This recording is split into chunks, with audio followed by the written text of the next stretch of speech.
Bonjour à tous, on a Xtase pendant très peu de temps, mais il va nous faire en tout cas le plus grand des plaisirs de répondre à quelques questions dans cette petite interview major. Alors déjà Xtase, comment tu vas? Ça va très bien, merci.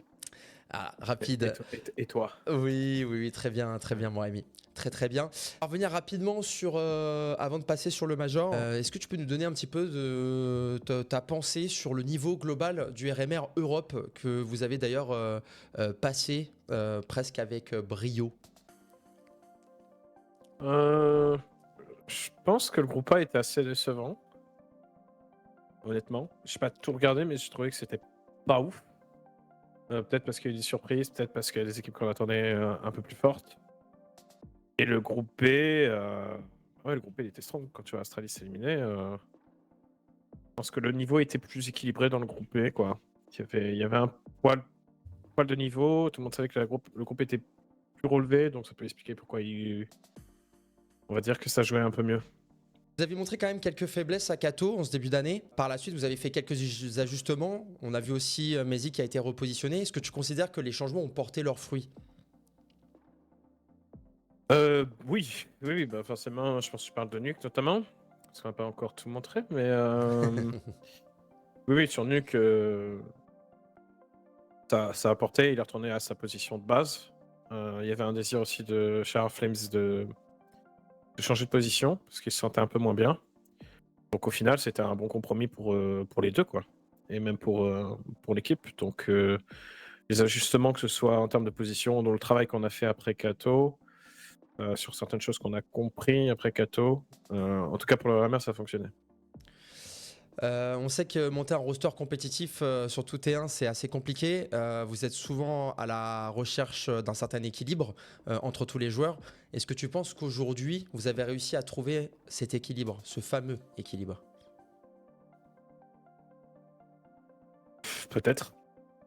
C'est le major qui donnera la vérité, hein, honnêtement, hein, c'est pas toute bête, peut-être que je me mouille pas, mais honnêtement, c'est toujours les officiels qui donneront la vérité. On a vu quand même certaines équipes malheureuses, Liquid, Falcons notamment et Astralis. Que tu trouves que c'est inquiétant pour ces équipes-là avec des joueurs de renom quand même? On répète qu'il y a Magis, Cadian, notamment Zoni qui ne peuvent pas jouer le major de Copenhague.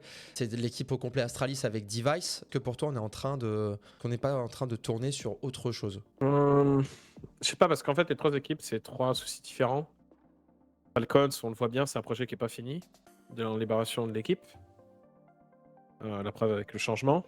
Je pense aussi que c'était un peu à l'heure leur demi-finale, je pense que ça les a plus, dérangés qu'autre chose, surtout en termes de préparation. Même si après pour Réamer, ils ont pas très bien joué, mais voilà, le projet est pas fini. La construction de l'équipe, en fait, n'est pas finie. Astralis, c'était un projet, je dis «c'était» parce qu'ils ont fait un changement aussi, qui a voulu voir des superstars ensemble, une super team ensemble, chose qui historiquement, ça a énormément de mal à fonctionner, et que ouais, je pense qu'ils se sont mis beaucoup de pression de pouvoir jouer à domicile aussi, je pense. Hein, on a dit la même chose l'année dernière pour Vita, bah, là, c'est pareil pour une équipe comme Astralis, tu vois? 1er major au Danemark. Donc je pense qu'ils ont été bouffés par ça et bouffés parce qu'il leur manquait à mon sens, une personne qui pouvait tout canaliser dans les joueurs, déjà. Donc je ne suis pas sûr que ce qu'ils ont fait par la suite, ce soit qu'il fallait faire, tu vois? Parce que pour moi, il manque quand même toujours la personne qui va pouvoir réguler ça dans les moments, taille, dans les moments chauds. Et Liquid, c'est encore ils sont en tout cas toujours encore, les 5 ensemble, de ce qu'on sait en tout cas. Je pense que, ça met du temps, quoi. Ça met du temps dans un format qui est encore plus punitif, celui de NA avec, une défaite autorisée, avec des joueurs qui viennent de partout, avec des cultures différentes et ça s'est vu, quoi. J'ai essayé de suivre au maximum le RMR NA pour voir ce qu'ils allaient faire. Tant que c'est un foutoir parce que, bah, eux, ils ont besoin de beaucoup plus de temps pour pouvoir se comprendre, quoi. Donc est-ce que c'est inquiétant? Est-ce que ta question, c'est d'un signe de renouveau ou quoi? Moi, je pense surtout que c'est plus par rapport à des projets construits qui demandent du temps ou mal construits ou pas finis, quoi. Donc, je tirerai pas de conclusion sur le fait que certains joueurs ou autres, on va les voir moins sur le haut de la scène, quoi. D'accord. En parlant de projets bien construits, on va revenir vers vous et notamment cette préparation pour le Major de Copenhague. Comment elle s'est passée cette préparation? En 2 temps, après le RMR, vu qu'on avait enchaîné, on a pris un peu de repos. C'était clé parce que, de nos jours, s'entraîner plus de 3 semaines d'affilée, c'est compliqué, au niveau. Bah, voilà, pour pas créer des trucs, des routines malsaines, je dirais. On a fait une bootcamp donc la semaine dernière, donc 1 semaine avant le départ. On avait des médias aussi à faire, qui était très bonne. On est retourné enfin à notre maison qui est le Stade de France. Elle était excellente. Là, on termine à la maison, puisqu'il y a encore des choses à fixer à droite à gauche pour tout le monde. Pour l'instant, c'est OK, ça pourrait être mieux. Mais maintenant, je suis de la team, j'aime pas trop quand c'est parfait avant. Pour justement garder un focus maximum, donc ça me dérange pas. Et bah, ensuite, la suite, comme j'ai dit toujours, il va falloir montrer, c'est un vrai format de momentum. Donc la prépa, pour moi, je pense que le travail a été fait. Bien sûr, ça aurait pu être mieux. On est encore dans un process différent, même si ça fait 5 mois qu'on est déjà les 5 plus le coach. Il y a encore des choses à approfondir dans notre manière de fonctionner. Euh, donc c'est sûr que c'est pas parfait, mais quand tu regardes toutes les équipes, les changements qu'il y a eu cette année, personne n'est parfait de toute manière. Donc c'est fine avec ça. Maintenant, c'est ce qu'il y a dans la tête qui fera la diff au major. Très belle parole. Très belle parole et j'ai envie de aussi avoir la tienne de parole par rapport à ce premier major de Counter-Strike 2. Toi qui en as vécu certains sur Global Offensive, est-ce que tu ressens quelque chose de particulier avant de commencer la compétition?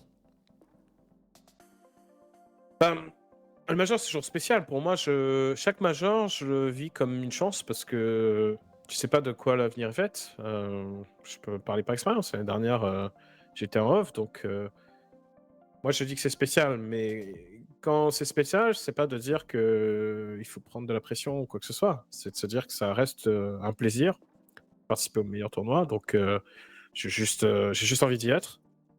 J'ai juste envie de voir le groupe concentré, être uni, avoir notre bulle et montrer de quoi on est capable. Parce que globalement, sur 2024, il y a eu quelques phases où on a montré, à mon sens, le niveau qu'on peut atteindre. Et il y a eu une partie aussi où on a été limite catastrophique. Donc, j'ai vraiment envie de montrer la meilleure version de nous-mêmes, même si je sais très bien qu'à un major, personne joue à son meilleur niveau. Historiquement, en tout cas, depuis que je coach, j'ai jamais vu une équipe jouer à son meilleur niveau. Donc, je pourrais peut-être dire aux Outsiders quand ils gagnent le Major, mais c'est encore spécial parce qu'ils n'ont pas eu énormément de gros matchs durant la compétition. Mais en tout cas, ils étaient dans leur truc, ils avaient le momentum. Mais par exemple, le Major de Paris, celui de Rio, ou celui de Antwerp. Antwerp, c'était quand même pas mal. Mais rarement, tu vois leur équipe à leur baisse, notamment en poule, surtout en poule. Donc, je suis très excité de montrer qu'en poule, on peut se rapprocher le plus proche de ça. Tu as très bien fait de parler de tes adversaires potentiels, donc tu disais notamment VP.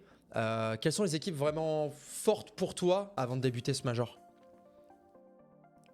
Euh, Moi, alors ce qui est un peu particulier, c'est qu'avec leur nouveau système, tu as quasiment les meilleures équipes au monde qui sont déjà au deuxième stage, ce qui est plutôt rare depuis l'introduction des AMR, honnêtement. Je sais pas souvenir qu'on ait eu, tu vois, les 8 équipes, quasiment le top 8 monde à l'heure actuelle, quasiment, je sais bien. Je pense qu'il y a qu'une équipe qui est pas dans le top. Il y a que Complexity, je pense d'ailleurs. Pas sûr de ce que je dis, mais Si, c'est ça. donc je pense déjà que c'est quelque chose de nouveau, qui est intéressant. Qui rend d'ailleurs, c'est une parenthèse, un peu moins sexy l'opening stage de toi à moi. Ça fait un peu moins sexy, tu vois, t'as envie de voir C'est vrai. avec le petit gros, voir est-ce qu'ils vont être surpris ou pas. Enfin, en tant que. Je dis ça vraiment en tant que spectateur, puisqu'on ne participe pas à cette première phase. Mais pour moi, je pense qu'il y a au moins. Ouais, je pense 7, peut-être 8 équipes qui se disent en commençant le tournoi, on peut le gagner, quoi. Enfin, je veux dire, tout le monde espère le gagner, mais ce que je veux dire, je pense qu'il y a. Ok, Spirit a écrasé Katowice, mais c'est dur de répéter ce genre de perf. Certes, fait pas mal de finales. Mais je pense que dans l'esprit d'autres équipes, VP, même s'ils ont raté Katowice, globalement, le reste, ils ont été très bons. Je pense que Navi, je sais pas trop. J'ai l'impression qu'ils allaient step up et en même temps, ils ont été un peu moyens, donc je sais pas trop les situer. pense que est en train de monter en puissance, en tout cas, je trouve. Donc ouais, pour moi, dans mon esprit, il y a 7-8 équipes. En gros, je ne serais pas surpris s'ils gagnent le Major, quoi. D'accord. Tu vois. Je Nagui dois avoir une inclus. surprise, on sait comment ça se passe. Mais j'arrive à me dire dans mon esprit que nous, on se dit qu'on peut le gagner. Je pense qu'il y a 7-8 équipes qui pensent exactement pareil. Ouais, pour ma part, je partageais aussi un peu cet avis, surtout par rapport à VP, Spirit, FaZe et vous. G2 peut-être un petit peu moins, mais comme tu as dit, ils montent un petit peu en puissance. Ouais, pas oublier Mais Mouse, même s'ils sont jeunes et peut-être ça peut être compliqué au moment physique, mais oui. Et on parle pas souvent d'eux, mais ils sont d'une régularité, même après la perte de Frozen. Et faut les considérer, enfin je les considère autant qu'un G2 ou un FaZe contre eux. question est simple, quel est le plus grand adversaire de Vitality aujourd'hui, tu penses, à Copenhague? T'as une réponse toute bête, je pense que c'est nous-mêmes d'abord. Parce que, comme j'ai dit, on a comparé à fin 2023, ce qui certes était nouveau, ou même ce qu'ils avaient fait, même s'ils ont eu ils ont eu des trous en 2023 quand même, mais on manque de consistance sur la durée, quoi. Pour l'instant, on a alterné un jeu de très haut niveau sur certains matchs, notamment RMR, et d'autres où on est amorphe. Donc je dirais ce sera la gestion de ce qu'on est capable de proposer. Pour moi, même s'il y a des équipes, je peux pas te dire aujourd'hui si on est à 100% et eux aussi on les bat, mais disons que j'aimerais voir une forme de régularité de notre part, quoi. Tu vois. Je pense pas, par exemple, notre match contre Luna était archi mauvais, à part la troisième où, bah, typiquement la troisième, c'est ce que je suis en train de te parler. Mm. Il y avait que Les des conneries, starters, les starters beaucoup sont très les difficiles. starts, ouais, et beaucoup d'erreurs aussi. Il n'y avait pas que les starts, hein. Il y a eu beaucoup d'erreurs sur des situations même Mm. avantageuses, des miscoms ou un manque de com. Pas un manque de com, genre ça parle pas, mais de précision en tout cas dans la com. Donc c'est ce genre de truc où le majeur de toute manière, c'est les bases et la discipline. Bien sûr, avec le MR12, il faut que tu sois bien meilleur en start, c'est ce qu'on travaille beaucoup, avec son lot de succès et de manque de constance aussi. Mais la discipline au major, avec la pression qui l'entoure, si la meilleure équipe en général, c'est celle qui en a le plus. Et les deux derniers vainqueurs de major, que ce soit Vita et donc Outsiders, pour moi, c'était les deux équipes qui avaient le plus de discipline dans les deux tournois. Ouais, Ils ont gagné. en même temps, Donc, tu parles de discipline et James dans la même phrase. Je trouve que oui, ça je a sais, mais ce que je veux dire, c'est que souviens-toi, quand on a suivi un maire de Paris l'année dernière, on avait Ouais. vu un peu VP, c'était pas du tout la même chose. Non, Il en manquait ils étaient en galère. cruellement, justement. Ils étaient en Il galère. manquait cruellement, et c'était toujours James. Donc c'est pour ça que je veux dire, Mm. la discipline, c'est pas quelque chose que tu as. Une fois que tu l'as, c'est acquis. Non, c'est quelque chose que tu dois tout le temps travailler parce que c'est une rigueur individuelle et collective qui fait que tu es une équipe de très haut niveau ou pas. Je vais pas te garder plus longtemps parce on va être en retard et juste après je reçois Dan, donc Ouais, ça va te libérer un petit peu, mais insulte-le, insulte-le, insulte-le. non, je vais y aller doucement, mais je t'ai vu en cuisine, Rémi. Je t'ai Ouais, vu en cuisine dans le content Vita. Toi qui ouais. étais un excellent cuisinier par le passé, je sais pas ce que ça donne au présent, mais comment c'était ce Comment petit ça, tu sais moment? pas? Si, c'est vrai, j'ai mangé, c'est vrai, c'est Bon, vrai. Ouais, mais eux ne savent pas, les spectateurs ne savent pas. ouais, Voilà, il va falloir que tu fasses un resto, quelque chose. ok. Mais ça dépend que de toi. Peut-être à la fin de ta carrière, peut-être. Mais comment c'était ce petit moment avec tes joueurs à Copenhague en dehors de CS? Oh, c'était cool, c'était un bootcamp sans PC qu'on avait fait. Bon, forcément, il y avait plein de mots qu'on n'utilise pas en temps normal en anglais. Des termes qu'il utilisait, là, on était en mode waouh, qu'est-ce qu'il raconte? Je vais te dire, j'étais avec notre perf coach Jacques, qui était dans mon groupe. Il y a plein de mots, il comprenait pas non plus. J'ai dit, bah merde, il est australien, qu'est-ce qui se passe? Tu vois, comment on va faire? Mais c'était sympa de se prendre au jeu en tout cas. De se prendre au jeu, c'était cool. C'était entre nous, c'est des petits. C'est toujours dur de comprendre de l'extérieur ce que ça veut dire tout ça, mais c'est des moments où aussi il est important que l'équipe crée des liens, crée des moments autour de CS et pas que pour CS. Justement. C'est pas ça qui fait gagner un major, c'est pas ça qui fait gagner les tournois, mais c'est des moments qui permettent de souder ou de ressouder, ça peut dépendre dans quelle situation on est, l'équipe, pour, tu vois, sortir un peu de tout ce que tu as dans ton travail Mm. et passer un moment en dehors, quoi. Surtout à l'international. International, ou quand tu es chez toi, bon, bah, tu racontes moyennement ta vie qui se passe à Chypre, en Andorre, ou ce que tu veux. Là, bah, c'est des petits moments comme ça que tu peux avoir en équipe, et c'était plutôt cool. Bah Plutôt écoute, cool. Mais je confirme, la restauration française est meilleure que la danoise. Voilà. je pense que là, on va tous faire un peu l'unanimité là-dessus. Ah, si t'écoutes les Danois, ils sont pas d'accord T'es maintenant. sérieux là? Ouais, ils sont pas d'accord. Qu'est-ce qu'ils Bref. veulent là? De l'ego mal placé. Ouais, bah, Voilà. y a pas d'ego quand on parle de bouffe.